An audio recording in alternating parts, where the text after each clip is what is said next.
What did you make of Aaron Hill? So much conversation going in. What's the conversation going out? I got to tell you, I think it grew on everybody. The big hitters feel a bit confined when they go to the old courses and play my dad's U.S. Open and my U.S. Open, meaning tight fairways and, a lot of rough around the greens and that type of thing.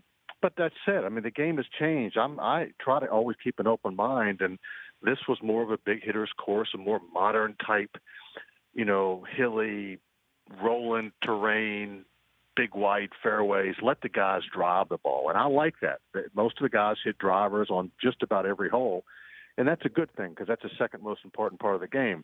The thing that was different, really different, was no rough around the greens, all of the runoff area. And I must say, because of the lay of the land and because of the way they designed the golf course, it was pretty good. And I marveled at how well they pitched it off these tight lies, because at my age, I don't want to be hitting these lofted clubs off tight lies. But, I think it was pretty doggone good. It was well accepted by everyone. Well, that said, though, I'm just, from my perspective, as you mentioned, your U.S. Open course, your dad's U.S. Open course, I was sitting there watching the big hitters just smoke it a million miles. And as a player, I'm thinking to myself that, it's difficult to relate to it. I'll be very honest with you.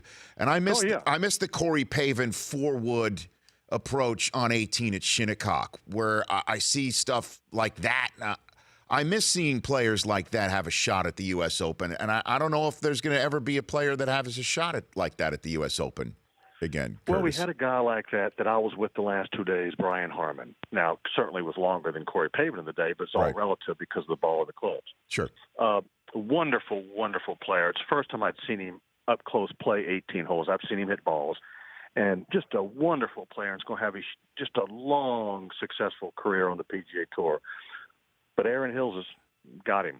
It's just, when you're giving up 40 and 50 yards to Koepka and Johnson and Justin Thomas yesterday on most occasions, you can beat them, but you better be damn exact, and you better be Hogan-esque. And it's tough to do that, especially when the wind blew yesterday. And he had a marvelous tournament. He actually played a good round yesterday, but, Koepka just beat everybody. The Rich Eisen Show, weekdays at noon Eastern on radio stations across the country and audience. If you like that video, be sure to download our app, and I'll be sure to move Week 6 games to Saturday for that wedding you have to go to.